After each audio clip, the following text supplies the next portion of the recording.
E aí, tudo bem? Se você chegou até aqui, seja muito bem-vindo. A casa é sua. Este é o meu novo canal aqui no YouTube, o Revi TV. Aqui a gente vai conversar um pouco sobre política e um pouco sobre história. Na verdade, as duas coisas se complementam, porque se a gente quer entender a política de hoje, a gente precisa conhecer o nosso passado, a nossa história. Agora você vai acompanhar uma das primeiras entrevistas que eu pretendo fazer aqui nesse novo canal. Para esse primeiro episódio, eu quis conversar com a doutora Mayra Pinheiro, uma cearense que é uma mulher admirável, que representa o pensamento da maioria do povo brasileiro. A Mayra foi candidata a deputada federal em 2022, depois de ter trabalhado no governo do presidente Bolsonaro.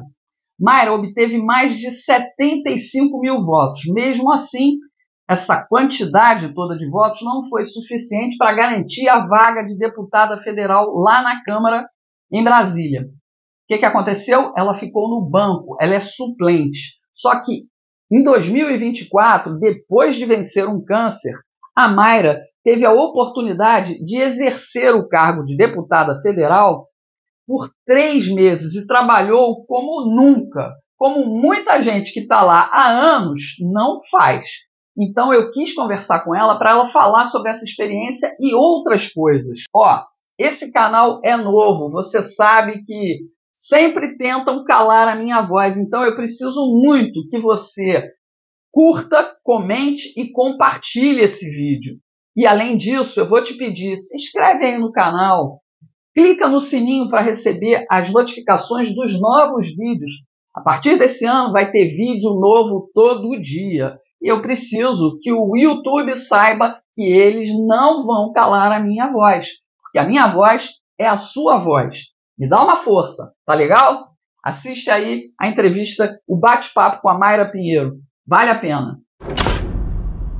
Essa é a primeira entrevista do novo canal Revi TV. E eu tenho a honra de estar na companhia de uma mulher que dignifica a política brasileira, representando o Ceará, um estado que me abriga há pelo menos 22 anos. Já é cearense. Mayra, eu estou recomeçando um novo canal de política, de história, enfim. E eu quis ouvir você porque você ficou os últimos 3 meses do calendário político brasileiro atuando na vaga de deputada federal. Você é suplente porque você não obteve os votos suficientes. Mas não é porque eu conheço você, porque eu gosto particularmente de você, que eu vou dar essa opinião.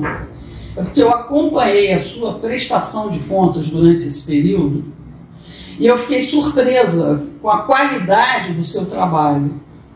Você, efetivamente, exerceu a política partidária dentro do Parlamento brasileiro, que é a Câmara dos Deputados e o Senado. Claro que a sua parte foi lá na Câmara dos Deputados. Como é que foi essa aventura? Eu preciso começar por esse momento, porque eu acho que foi importante para nós, eleitores do Ceará, acompanharmos o teu trabalho lá. Regina, primeiro, obrigada pela oportunidade de falar com você. Você está recomeçando, eu também estou recomeçando. Depois dos 2 anos afastada pela doença, estar na Câmara Federal foi a realização de um sonho. Em 2013, quando eu estava lá participando da votação do ato médico, terminou por volta de 21 horas, depois de ser empurrada, levar spray de pimenta, a força policial tentando reprimir as manifestações dos médicos e dos outros profissionais. Eu desci a rampa 21 horas, olhei para trás e disse: um dia eu volto aqui como deputada federal. E o sonho não é um sonho de poder, não é um sonho econômico, é um sonho de estar ali sendo parte de uma missão, de falar em nome de milhões de brasileiros. Porque no momento em que eu cheguei lá, agora esses 3 meses, eu não era só a voz mais dos cearenses, eu era a voz de muitas mães, de muitos pais, de muitas famílias, e foi muito emocionante. Agora, nas últimas semanas, a votação de corte do benefício de prestação continuada, eu passei o dia inteiro no gabinete recebendo mães de pessoas com deficiência do Brasil inteiro. E elas enxergavam que no Ceará tinha alguém que era uma voz destemida e corajosa contra o corte desse benefício, porque eu conheço essa realidade. A mesma coisa foi a votação da contagem pública de votos. Eu recebi pessoas do Brasil inteiro que diziam assim, olha, a gente descobriu que você assumiu e a gente sabe que você vai ser uma voz para explicar para o povo, para explicar para os seus pares a importância da contagem pública dos votos. E todos os dias eu recebia caravanas de várias partes do Brasil de pessoas que entendiam que cada votação daquela representava para mim uma responsabilidade imensa de dizer ao Brasil, o que eu não sei eu vou ler, eu vou entender, eu vou votar pelo povo brasileiro para o que for melhor. E eu até votei em algumas votações diferentes do partido. A gente recebe uma pauta legislativa por volta de 13h55, onde estão todas as votações do dia. Depois essa pauta sofre alterações por conta das questões de urgência. Sim. Mas o partido já dá orientação partidária. Você vota sim, você vota não. E por 2 vezes, inclusive com direito ao microfone, porque eu era a única deputada presente na sessão do meu partido, eu tive que votar pelo partido e orientar no microfone para todo mundo que estava em casa, estava nos gabinetes e não estava lá no plenário, que é uma obrigação.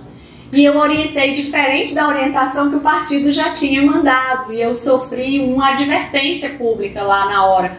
Por que você orientou a senhora? Eu orientei porque eu voto pelos brasileiros.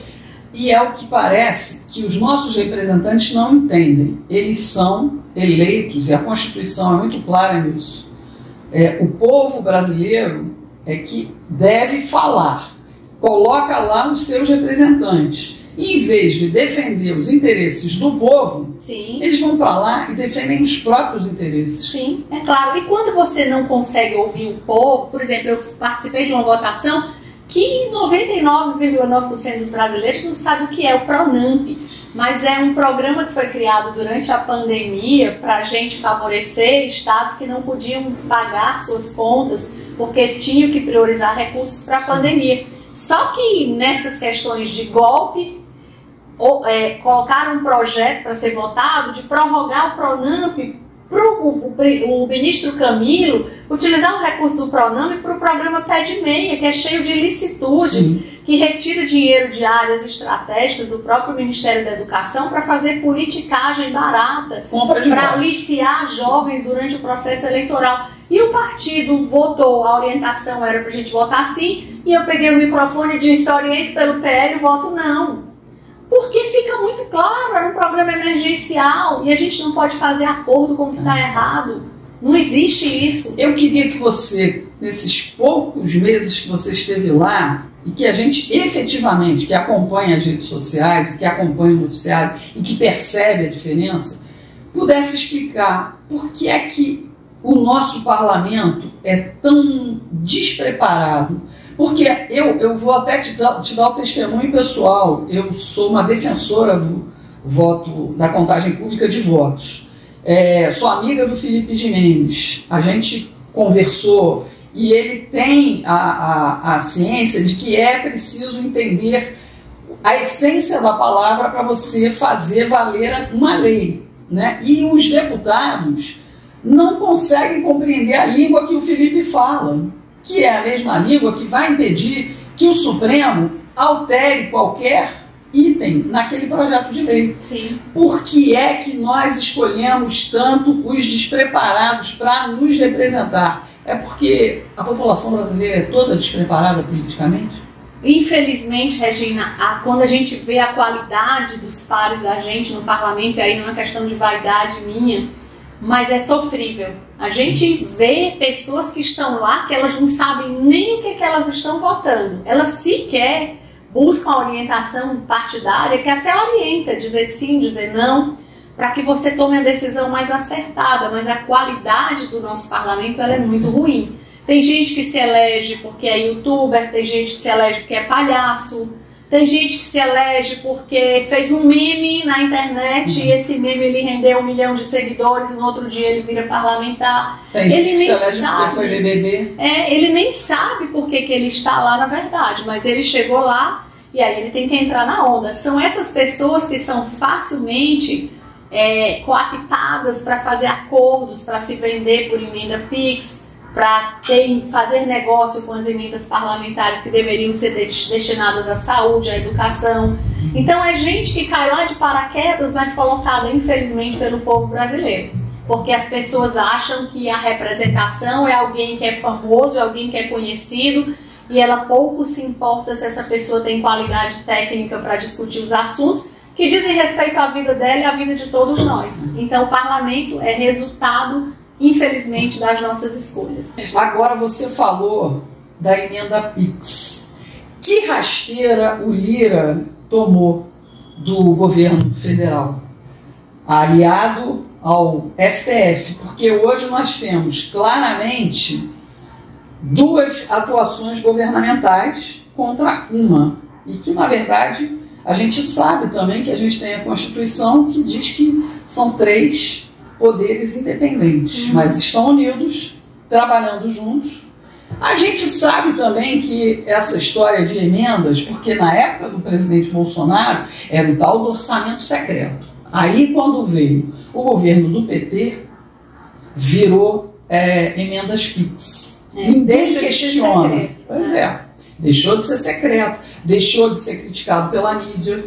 E eu me penitencio muito, porque como jornalista eu fico assim, realmente entristecida com o comportamento de certas figuras proeminentes no jornalismo. Mas enfim, como é que você avalia essa rasteira? O que será que o Lira vai fazer para tentar contornar isso? Você não vai voltar lá, pelo menos por enquanto, para nos defender, mas como é que você avalia essa situação? Eu acredito, tem uma fábula que ela diz assim, que as galinhas jamais fazem acordo com as raposas, porque as raposas vão comer as galinhas sempre. Não tem a raposa boazinha, porque é um instinto dela. E o presidente Lira, todos os presidentes da Câmara e do Senado, eles sabem que não existe esse acordo perfeito entre pessoas que estão disputando espaços de poder. Então imaginar que o STF vai ser flexível, que ele vai ser bonzinho com o parlamento, não existe isso. Hoje o STF é um poder militante, é um puxadinho do governo federal. Para alguns parlamentares existem acordos de conveniência de processos que são julgados, de defesas. Então assim, existe toda uma gama de acordos que são feitos ali. E achar que o STF em algum momento vai deixar de acatar um pedido do Flávio Dino, do próprio Lula, para beneficiar o parlamento, jamais. Então é muita inocência achar que o Lira não sabia disso, que o Pacheco não sabe disso. É tanto que o Pacheco é refém. São mais de 20 pedidos de impeachment do Alexandre de Moraes que estão lá parados, só do senador Eduardo Girão, acho que a gente tem 2 ou 3 pedidos, e ele simplesmente coloca na gaveta e não coloca para frente. Senta, né? Em cima. E não esperemos que com esse Senado que a gente está, vá ter alguma coisa diferente, nem com essa Câmara que aí está. Pelo menos o Randolfo Rodrigues voltou atrás na emenda que ele gostaria de colocar, né? Para impedir que uma maioria de direita seja eleita na próxima eleição no Senado, para que haja um controle, né? Esse voltou atrás do Randolph e é assim, ele foi tão pressionado e a resposta da sociedade mostrou que ela estava tão abismada com uma proposição completamente absurda de você eleger os mais votados, o 1, o 2, o 3. Então, assim, na verdade ele retirou esse projeto porque causava risco até para o próprio PT, para o PSOL, para os partidos de esquerda. Eu sei que você tem agora, você vai perder a sua imunidade, mas eu sou obrigada a fazer porque você Quem tem imunidade? Quem tem imunidade? Marcelo Van Hatten foi indiciado pela Polícia Federal porque falou no parlamento. E tem mais outros 3 deputados. Então, assim, quem tem imunidade é fictícia. A gente perdeu tudo, porque a gente não tem mais uma Constituição em vigor. Eu acho que a gente tem, assim, quem tem coragem, porque a imunidade parlamentar é algo que você tem na teoria e na prática não existe. Senão a gente não teria Cabo Gilberto, Marcelo Van Hatten e outros 3 deputados respondendo. Com as casas invadidas. E já estão levantando aí uma onda de que o PT se prepara para fechar o parlamento em 2025. Tu acredita nisso? Não, isso aí eu não acredito, não. Eu acho que seria, assim, uma situação extraordinária que cabe muito bem para a Venezuela, onde o enfraquecimento da população, seja pela fome, seja pela perda de armas que foram confiscadas, algo concreto. Mas no Brasil, acho que a gente tem um movimento de resistência muito grande, de uma camada da população que já entende o que está acontecendo. Acho que eles não têm força política mais. O Lula vem derretendo nas pesquisas, a Janja está escondida, porque ela praticamente está escondida no gabinete dela, né? No gabinete, gastando R$160 mil por mês, 1.200.000 de viagens com assessores, sem ser eleita pelo povo. Mas eu acho que o PT está derretendo, o Lula não deixa sucessor, então eles vão para a eleição de 2026 extremamente enfraquecidos. Ele ainda tem o poder, ainda tem o controle da vida da gente através do STF, mas isso vai acabar. A eleição agora de 2024, ela já foi uma preliminar do que vai ser 2026. O PL fez um número muito grande de representantes, prefeitos eleitos em vários municípios, e o PT praticamente não elegeu prefeitos no Brasil inteiro, nas capitais. Foi uma vergonha. Então eu acho que 2026 a expectativa é que a gente eleja um senador de direita em cada estado no Brasil. A gente vai ter 2 senadores e que a gente tenha um Senado forte para a gente pedir o impeachment desses ministros que estão aí, que não nos representam, que são tirânicos. Um Senado forte e corajoso. Eu queria... Você esteve no parlamento nas votações mais importantes do ano, que foi a questão da reforma tributária, que é uma reforma que a gente, quando olha, a gente vê que ela é totalmente prejudicial ao povo brasileiro. Como é que você analisa a implantação dessa reforma na vida, no cotidiano dos brasileiros a partir de 2025? Regina, eu sempre fui favorável a todas as reformas, a reforma da Previdência, a reforma tributária, mas essa reforma está longe de ser o que a gente esperava.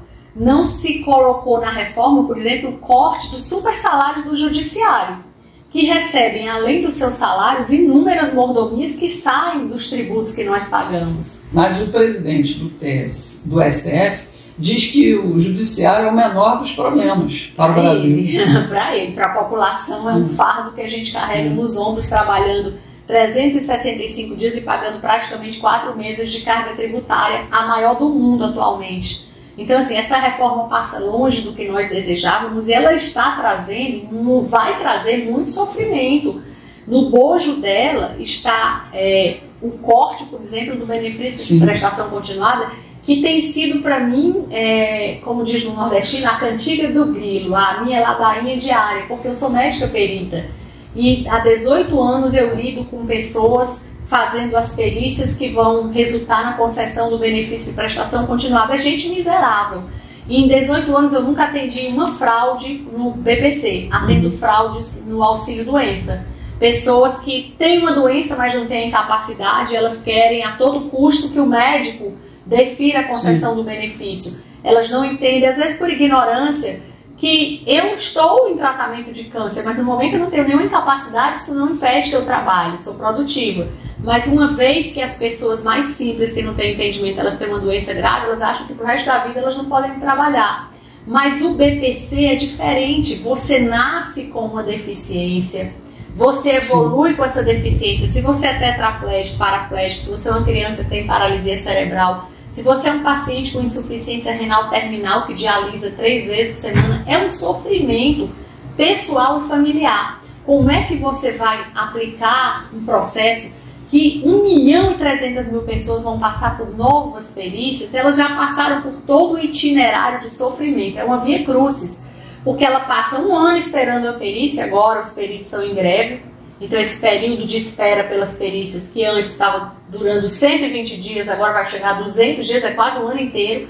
Depois que ela faz a perícia médica, ela vai passar por uma visita domiciliar, que é a visita social, para analisar a condição social. Ela precisa provar que a renda familiar é inferior a 1/4 do salário mínimo, e eu corto o benefício dessas pessoas, submeto-as a passar pelo processo todo de novo. Muitas delas, Regina, não tem quem leve para fazer a perícia, não tem dinheiro para pagar um carro porque elas não andam para fazer a perícia, moram em locais longínquos, colocaram agora que essas pessoas vão ter que usar identidade, fazer biometria. Como é que uma criança que está com paralisia cerebral, aqui no interior do Ceará, a 9 horas de viagem da capital, vai fazer biometria? Então é uma maldade, é um sofrimento cruel que vão submeter as pessoas mais pobres e os miseráveis do país, fora o salário mínimo. E eu vou falar uma coisa que pode até parecer cruel e ofensiva, mas a gente vê muito funcionário público, médico, que compactua com isso, que defende essa ação do governo.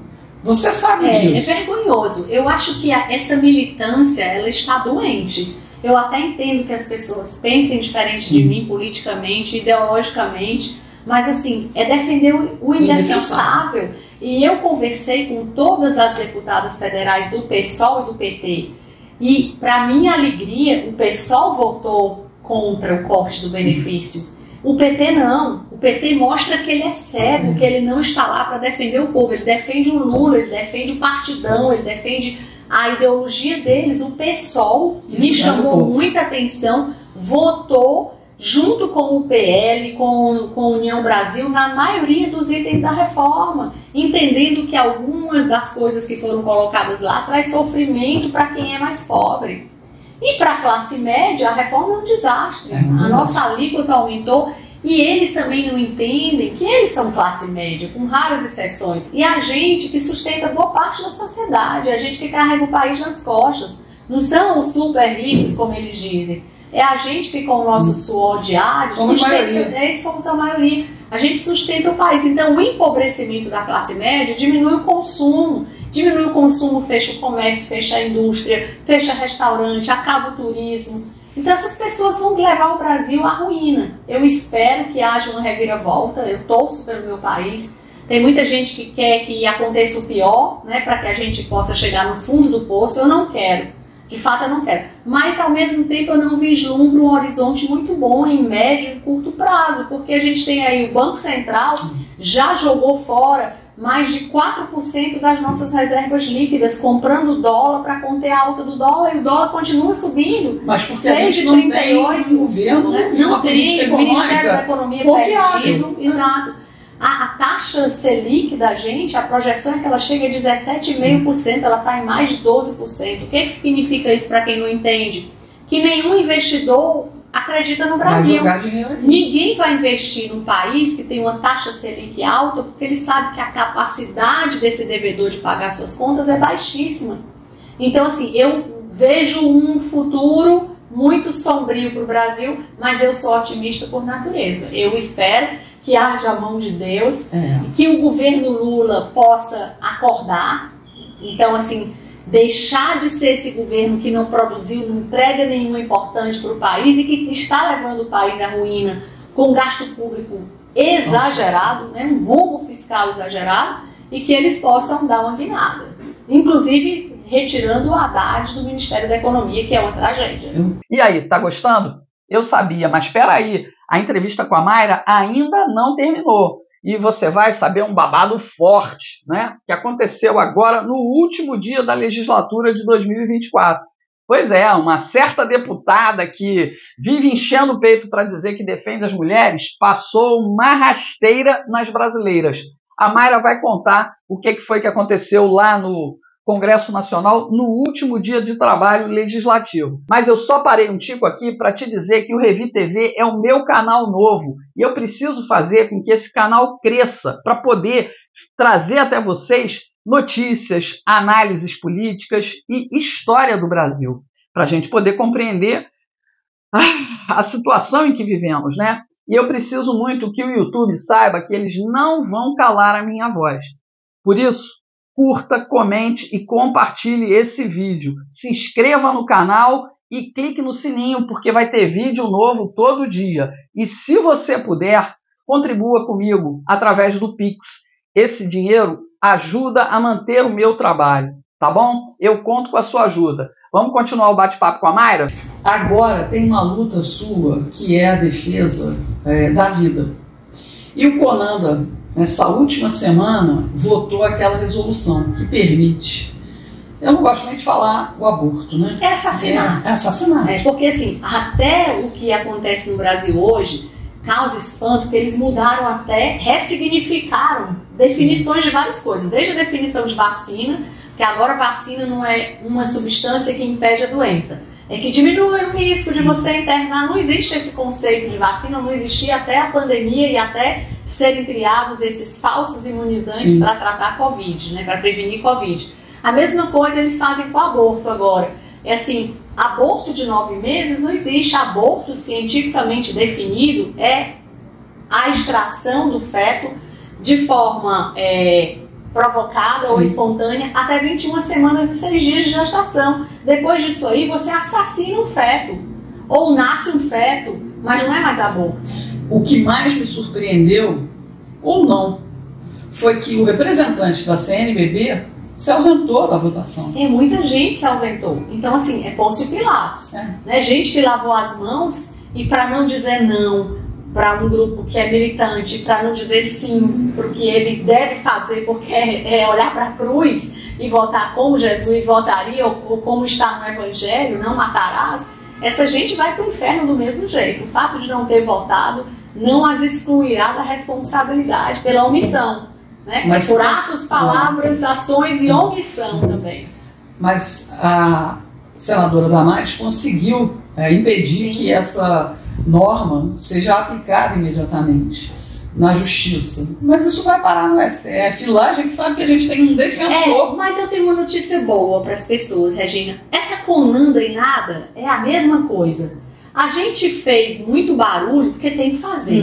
Cada vez que o inferno se levanta tentando assassinar bebês, e essa é uma causa que eu não tenho o menor prurido de falar assassinato, o Instagram pode me bloquear, pode tirar os meus termos. É assassinato, sim. A gente tem defensor de baleia, de tartaruga, de peixe, de cachorro, e eu amo bicho, mas matar bebê com 9 meses, que a mãe tem 14 anos, é assassinato de bebês. Mas a conanda não vale nada, é um órgão colegiado do Ministério, não tem poder nenhum de estar regulando a sociedade. Mas eles fazem tanta pressão na mídia e a mídia dá tanto espaço. Colou, entendeu? A conanda fez uma resolução, não tem poder legal nenhum. Tanto que o Congresso se levantou, quem decide sobre droga, sobre aborto, é o Legislativo.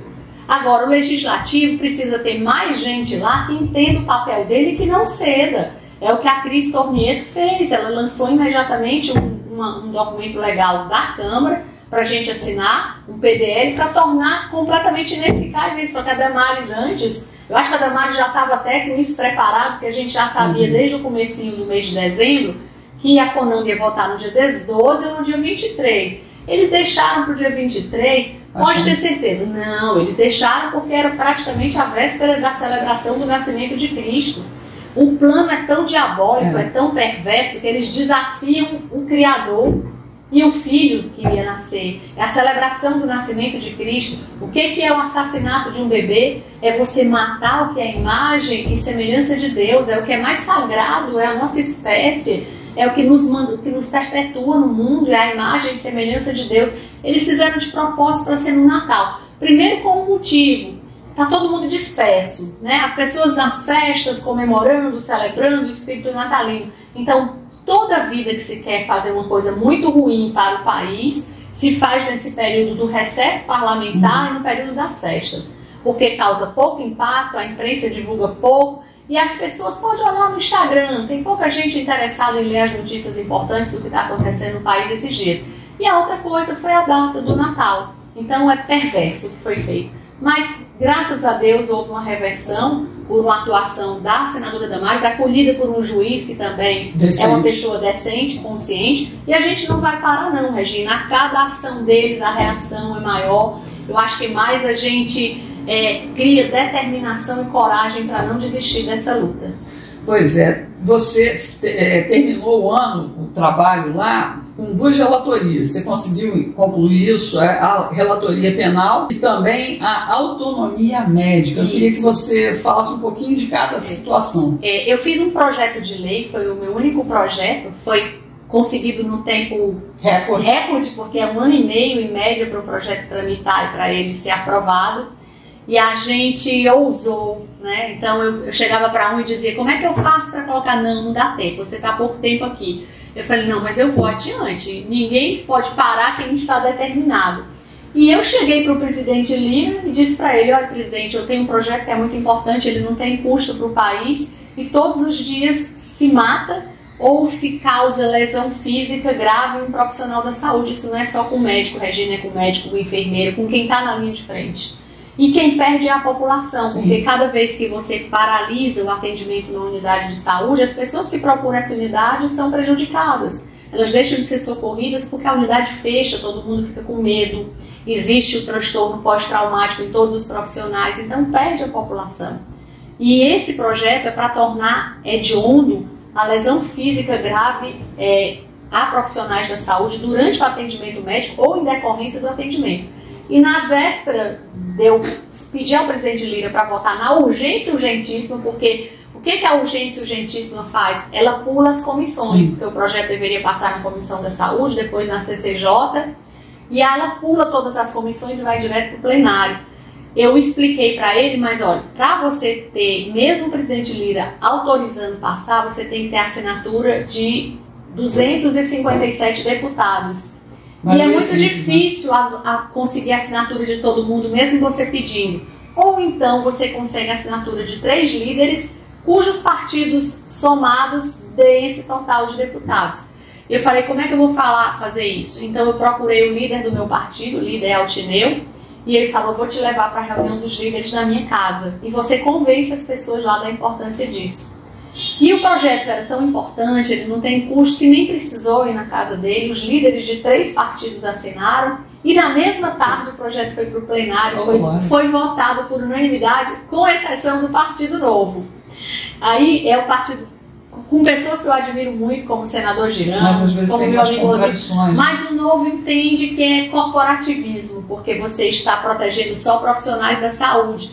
Mas a pergunta que eu fiz para eles, eu entendo, eu respeito, é o direito deles pensarem diferente, mas assim, quantos advogados vocês já viram serem assassinados nos tribunais? Tem dezenas de policiais nos fóruns, segurança, detector de metais. Agora, quantos policiais e detector de metal tem nos hospitais? Mataram um funcionário do Instituto Dr. José Frota dentro do hospital, fuzilado. E mataram o médico há 15 dias atrás, em Goiás, durante o atendimento médico. Então, assim, isso só acontece com profissionais da saúde. As pessoas sabem que o SUS não funciona adequadamente, o tempo de resposta é demorado, faltam insumos, faltam equipamentos, e a pessoa acaba agredindo quem está na porta atendendo, o médico, a enfermeira, o técnico do raio-x, a linha de frente. Isso não acontece com outras profissões. Ninguém bate no garçom porque a comida veio estragada. Você vai embora, fica com raiva, protesta, vai no PROCON. Não faz isso com advogado, não faz isso com o dono da loja, não faz isso com quase nenhum outro profissional que eu tenho conhecimento. Mas isso hoje no Brasil. Foram 8 mil profissionais agredidos no período em que o Conselho Federal de Medicina fez um estudo. É um número significante, porque são crimes violentos graves, com característica de crimes gravíssimos. Então, esse projeto, ele visa, na verdade, inibir.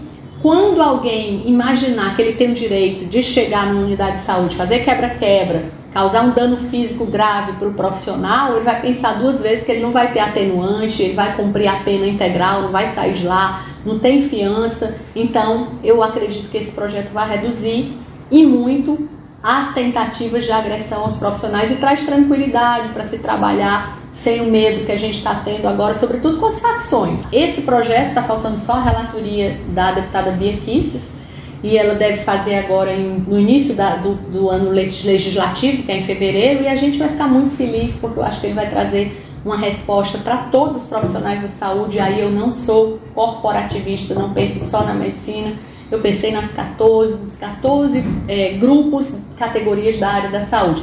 As minhas relatorias, uma era um sonho. É um projeto que trata da autonomia médica. Sim. Ele estava parado desde 2021, é de autoria do deputado Giovanni Cherini, e ele diz simplesmente que somente o médico pode decidir sobre terapêutica. É uma negociação entre médico e paciente, e ninguém mais pode interferir. Então me perguntam muito, isso foi por conta da pandemia? Não, é porque isso tem que estar em lei. Porque o tempo inteiro tem alguém tentando afrontar o Conselho Federal de Medicina, que é a autarquia que regula a profissão, que fiscaliza a profissão. mas os jornalistas tentaram fazer isso, os políticos tentaram fazer isso, os religiosos tentaram fazer isso. Cada grupo se achou, e a pandemia foi um cenário que mostrou isso claramente, tentaram interferir em algo que só pertence ao médico, que é a decisão do que ele vai fazer para salvar vidas. O que é absurdo. Então o projeto deixa isso muito claro, mas aconteceu um fato extraordinário que vai entrar para a história da minha vida. O projeto foi aprovado, a relatoria foi aprovada para ir para a urgência, eu consegui a assinatura das lideranças também, só que a gente tinha para relatar os 3 últimos dias legislativos do ano. E o presidente do meu partido disse: Mayra, no último dia da sessão legislativa só vão ser deliberados projetos de lei e relatorias de mulheres. É uma deferência para as mulheres, porque a gente é minoria, normalmente existe um atropelo sobre as nossas pautas. E eu e a Coronel Fernanda, que é a autora do projeto do estupro, na verdade o projeto dela é maravilhoso, porque ele cria um protocolo para quando as mulheres forem estupradas, em cada delegacia existe uma sistematização que dura no máximo 24 horas para oferecer acolhida, encaminhamento para o exame de corpo de delito, medida protetiva, tudo que tiver disponível e padronizado no Brasil inteiro. Então eu ia fazer a relatoria, fiz a relatoria, levei 24 horas escrevendo a relatoria, revisando para a gente apresentar, porque era um projeto importante para mim também como mulher. E a gente foi para o plenário, a última sessão, convocada para as 9 horas da sexta-feira, 22 de dezembro, se eu não me engano. Para minha surpresa, quando eu chego às 9 horas lá, não é o presidente Lira que preside a sessão, é um dos vice-líderes, que é a Maria do Rosário. Né? E aí ela olha para mim e fala: vamos esperar o quórum. E a gente ficou esperando, deu quórum no painel eletrônico. Eu me lembrei muito da cena do presidente Bolsonaro há anos atrás, sozinho na Câmara. Vi o vídeo, você e eu estava praticamente só com mais um deputado. E ela disse: olha, não deu quórum agora, então vamos começar. E aí ela conversou com mais alguém. Eu disse: olha, eu quero fazer a relatoria desse projeto aqui hoje. Na hora que ela olhou para mim, olhou para o relatório: ah, não vamos relatar, isso aqui é muito polêmico, o PT não vai concordar. Eu falei: deputada, não existe só o PT aqui, põe-se para votação. Já foi assinado pelos líderes, o projeto foi aprovado para ser colocado na pauta de urgência. Se o PT vota contrário, é o PT. É impressionante, né? Uma mulher de um partido que se diz defensor das mulheres se negar. Mas você não terminei nem metade da história. E aí eu insisti. E ela fez uma jogada sórdida. Ela disse: vamos adiar o início da sessão para as 13 horas. Então eu voltei para o gabinete, já tinha dado quórum, a gente podia votar, e eu acredito que o Brasil inteiro, os deputados iam votar por unanimidade. Quem vai ser contra um projeto que protege mulheres vítimas de estupro, né? Então eu voltei às 13h55, ela convocou a sessão 13 horas, 13h55, ela cancelou a sessão e acabou o ano legislativo. Todas nós mulheres que estávamos lá esperando para termos os nossos projetos votados e as nossas relatorias, voltamos frustradas, algumas chorando. Simplesmente Maria do Rosário anulou, acabou a sessão, acabou o ano legislativo sem votar nenhum dos projetos que são de interesse do Brasil, que protegem mulheres. É uma vergonha. E eu gravei um vídeo ao vivo lá, com ela presente, dizendo: o que está acontecendo aqui hoje é uma vergonha. Essa mulher fez uma jogada, ela adiou a sessão para a segunda não ter quórum, a segunda deu quórum, e ainda assim, na qualidade de presidente, porque ela assumiu no lugar do Lira, ela anulou a sessão para que a gente não levasse para votação, porque ela sabe que vai ser aprovado. E infelizmente essa figura continua sendo eleita e reeleita para o parlamento. Mas perdeu a eleição. Perdeu a eleição para prefeito, mas já foi uma lição. O grande problema, Mayra, é que a gente precisa de uma reforma política. E parece que as pessoas que entram lá, a cada legislatura, elas não têm essa preocupação, porque elas se encaixam. Aí tudo que nós, povo, eleitores, queremos mudar a regra do jogo para acabar com o quociente eleitoral, para que sejam eleitos aqueles que têm voto, porque você estaria hoje lá defendendo a gente se você estivesse num sistema político partidário que desse o voto direto a quem teve voto, porque até você tirou mais votos. Semi-distrital, né? É uma vergonha, porque eu moro em Fortaleza, sou reconhecida pelo povo de Fortaleza e eu tenho que buscar voto no interior, onde eu não trabalho, onde eu não vivo, onde algumas pessoas não me conhecem. E aí fica sempre aquela coisa, só aparece aqui na época de eleição, mas eu sou médica, como é que eu deixo de trabalhar para passar o ano inteiro indo para o Cariri? E vou entregar o quê? Porque o eleitor brasileiro, ele já tem em mente, quem está no mandato, ele é favorecido, ele passa o ano inteiro entregando não sei quantos milhões de emenda parlamentar, fazendo execução, entregando obras. Alguns, eu não tenho vergonha nenhuma de dizer isso, tá, gente? Vendendo emenda parlamentar, ganhando 20%, 30%, enriquecimento ilícito. Tem deputado, Regina, aqui do Ceará, que começou o mandato esse ano e já tem 2 apartamentos, 2 casas de altíssimo luxo, patrimônio de 10 milhões de reais. Eu só tenho o apartamento que eu moro, porque como médica é o que eu consigo ter. E a gente está falando de 2 anos. Então, como que essas pessoas conseguiram esse patrimônio sendo deputado com um salário líquido de 30 e poucos mil reais? Elas negociam a vida das pessoas. Negociam emendas, elas recebem por fora, vai para lá para defender os próprios interesses e não os interesses enriquecimento. do povo. Então essa gente, ela se prepara para a eleição seguinte com o dinheiro do povo e ainda recebe fundo eleitoral, fundo partidário. Então é muito rico o negócio. E elas, para saírem dessa vaguinha, é muito difícil competir com elas, porque elas compram todo mundo que está disponível para venda. Bom, a gente teria muito mais assuntos para discutir aqui. Toda vez que você quiser, o canal Revi TV é seu. Obrigada.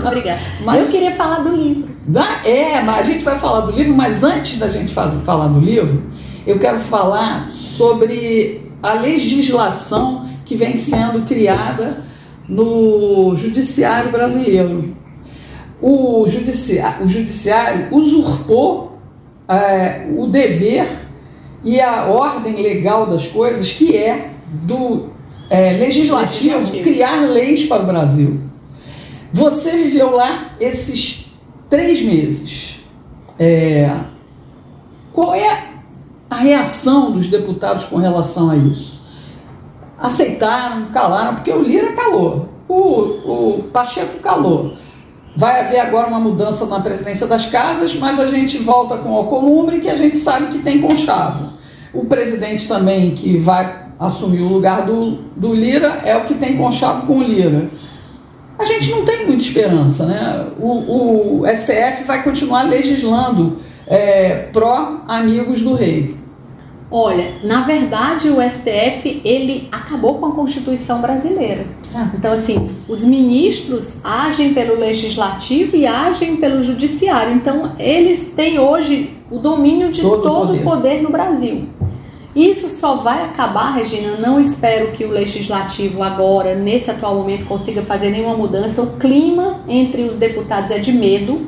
Cada vez que alguém levanta a voz, ele é indiciado, ele é chamado a depor, ele tem a residência dele invadida. A gente viu isso agora, recente. Sim, mas tem que haver uma reação, eles têm que mandar, não dá pra gente entender, que hoje para mim é um dos maiores nomes do parlamento, mas os deputados têm medo, todo mundo está com medo de ser preso.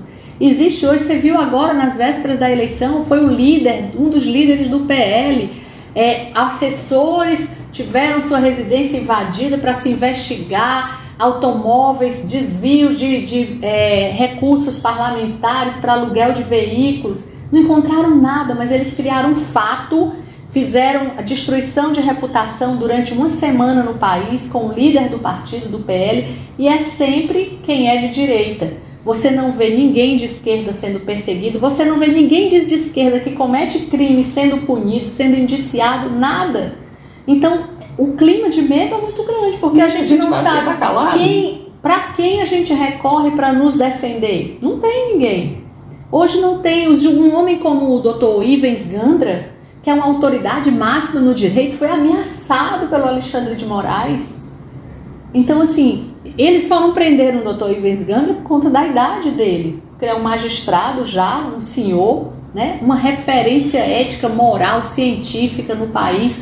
Mas assim, o clima de medo persiste. Eu acho que nós só vamos vencer isso aí a minha expectativa de mudança política dessa gente que está aí de forma tirânica, usurpando competências de outros poderes, cometendo tirania contra as nossas vidas, contra a nossa liberdade, é 2026. A gente tem que tirar o PT, a gente tem que tirar o Lula, a gente tem que ter um Congresso forte para impeachment esses ministros do STF que estão aí.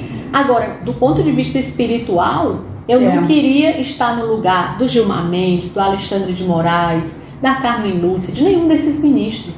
Alguns porque agem de forma perversa mesmo, no sentido de causar sofrimento. O que fizeram com o Daniel Silveira agora? O Daniel está com nefrolitíase. Né? Quem já teve cálculo renal sabe o que é uma cólica nefrética. Você tem hematúria, urina com sangue, tem uma dor lancinante que obriga você a ir para o hospital tomar medicamento injetável. Ele foi levado para o hospital e foi preso na volta. A palavra é uma cruel, fixação perverso, na perversidade. É perversão. E ninguém freia o sujeito. É psicopatia. É psicopatia. Agora sim, quem é mais livre? O Alexandre de Moraes ou nós? Porque eu ando na rua, eu vou na padaria, exceto pelo medo do narcotráfico, mas assim, a gente vai para o supermercado, a gente anda livre no aeroporto, ninguém diz desaforo com você, ninguém tem vontade que você morra, ninguém deseja o mal a gente voluntariamente assim. Mas esses homens não têm mais liberdade. Eu particularmente penso que o que estamos passando, esse deserto que estamos passando, é um deserto e Deus sabe o que estamos vivendo. Eu acho que cabe a nós brasileiros nos voltarmos para o Senhor. Sim. E isso eu sou cristã, você é cristã, e a gente sabe o que isso representa. O que eu estou falando aqui é o que eu creio. No dia em que a maioria da população realmente se curvar diante do Senhor, a nossa situação muda. Mas enquanto a gente permanecer na perversidade, na perversão social, né, econômica, porque você sabe do que eu estou falando. A própria sociedade, é a corrupçãozinha ali do dia a dia. Está degradada. Exatamente. Né? Ontem eu estava conversando com alguém sobre isso. Mas é porque todo mundo pode ser livre, o que é o conceito de felicidade, é o que me faz bem. Eu falei, é isso que está errado. Existe uma referência que é o evangelho. Mas nem todo mundo é cristão, todo mundo é católico, mas só existe um Deus. Enquanto o mundo não entender isso, a gente vai continuar nesse deserto coletivo, que antes era a travessia para sair do Egito, agora é até a gente chegar no mundo de paz. Tomara que não leve 40 anos. Mas está levando mais. Aqui para nós, tomara que não leve para 40 anos. Eu queria falar sobre o livro O Mundo Precisa de Paz. Não é só paz, é paz. Isso. E é um livro que vocês estão lançando, e isso eu acho que faz diferença. E outra coisa que vai até... Eu quero que você fale um pouco sobre esse livro, como é que a gente faz para adquirir esse livro, porque a questão é, a família é a base da sociedade. De tudo. Quando você delega a autoridade familiar para o governo, ele faz o que quiser da sua vida e da vida dos seus filhos. Então você está trazendo um livro que é super importante para que as pessoas se reconectem familiarmente. Mas é preciso entender também que a gente precisa parar, como política, então, de falar direita e esquerda. É simplesmente botar toda a conta do mal que está acontecendo no Brasil numa sigla, PT, e os seus partidos satélites. Sim. Né? Isso é fundamental a gente falar, porque não adianta, porque o povão mesmo, na hora de votar, ele não quer saber se é direita ou se é esquerda. Ele vai ou vender o voto dele ou vai querer o menos pior. E nesse caso aí, ele tem que saber que o pior que nós temos hoje no Brasil é o PT, que trabalha diuturnamente para destruir a família. E a Mayra está lançando. Exatamente. E a gente vai ter a oportunidade agora de ler um trabalho coordenado por você, não é isso? Sim. Então, fala um pouco do Regina, livro. O livro, O Mundo Precisa de Paz. Assim como o mandato era um sonho, o livro é um filho sonhado, desejado.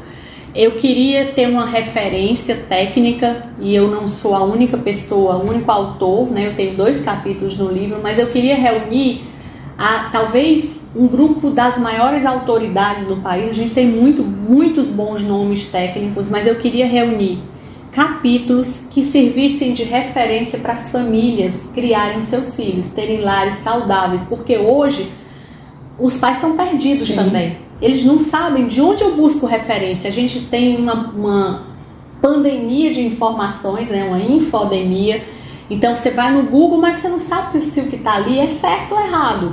E eu tomo como referência, por exemplo, os exemplos de vacina. Eu tenho colegas que continuam vacinando seus filhos de 6 meses de idade, eu falando, pelo amor de Deus, mas está dizendo no Ministério da Saúde, na OMS, que eu posso vacinar. Então, assim, é informação, mas é informação que não é verdadeira, que causa danos. Então, a gente reuniu 14 especialistas.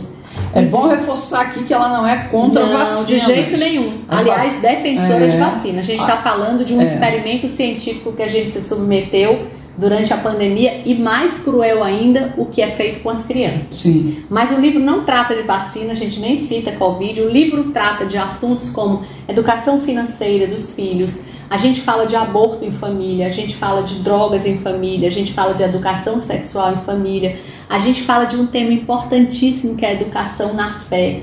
Quanto mais a gente se distancia em família da nossa fé, a gente perde o centro, que é Cristo, a gente perde a referência, e o livro é cristocêntrico. Isso aí a gente não tem a menor vergonha de dizer. Todos os autores são cristãos, então todos eles tem assuntos que são eminentemente técnicos, mas o referencial da gente é a cruz, então a gente é cristão. A gente tem uma parte escrita por pastores, a gente tem um capítulo que para mim é belíssimo do Hélio Angotti, que é médico, filósofo, coordenador de curso de medicina, que é o papel do pai. Né? Nesse mundo de feminismo enlouquecido, os homens estão perdendo o seu papel. A gente está criando mulheres que dizem que homens não são importantes, que homens não servem para nada, que homens são afeminados, então de homens metrosexuais, e como fica o papel do pai com homens perdidos. Então o capítulo do Hélio é belíssimo. Então são inúmeras contribuições, cada uma delas de um autor que é importante. O capítulo de educação financeira é do Rodrigo Constantino e do Felipe. O Rodrigo coloca lá: o dinheiro não é um mal, ensinando como é que a gente ensina os filhos a pouparem, a fazer uma projeção, guardando dinheirinho para o futuro, para que eles tenham equilíbrio nas finanças quando se tornarem adultos. Então é uma contribuição que a gente acha que vai ajudar muito as famílias. A gente já lançou pela Amazon o livro, a versão online, né, que as pessoas podem adquirir no Kindle. E a gente deve estar lançando a versão física em todo o Brasil em fevereiro. Legal. Por que a gente atrasou a versão física? Por conta da própria editora, que no final do ano teve dificuldade de imprimir. E são 14 autores, cada um morando em um país ou em um estado diferente, para essas pessoas revisarem. O livro vai, o livro volta. Então demorou um pouquinho, mas a gente vai lançar fisicamente em todo o Brasil. E tem um detalhe, Regina: quem adquirir o livro não vai pagar esse valor para nenhum dos autores. A gente, mesmo tendo um custo muito alto para editar o livro, para todo o trabalho dos editores, o trabalho de impressão, toda a renda do livro vai ser destinada a instituições de crianças que são vítimas de abuso. Então é outra pauta da gente que é importante. A causa da minha vida é a luta contra o aborto, mas o abuso infantil é outra coisa que eu abracei. A gente agora tem no calendário oficial da minha vida em Fortaleza, no Dia da Criança, fazer a marcha contra o abuso infantil. Né? Os números são gritantes. Então toda a venda do livro, quanto mais a gente vender, o valor é destinado para instituições que cuidam de crianças, sobretudo meninos e meninas abusadas no Brasil inteiro. Essa mulher tinha que estar no parlamento. Deus é que sabe. Eles vêm aqui. Onde a gente estiver, é isso que a gente tem que ter, a tranquilidade, né? Onde você quer estar, onde Cristo quiser que eu esteja. Em 3 meses você fez muita coisa. Mas todos nós podemos fazer. O problema é a missão que você escolhe, por que você quer ir para lá. Em 2026, você pensa em continuar na política partidária? Regina, tem que ser um pacto com o povo de Fortaleza, o povo do Ceará. Eu não compro voto, eu não negocio a vida das pessoas, eu não recebo dinheiro para pagar 50 mil a alguém que vai me dar 20 mil votos, 200 mil.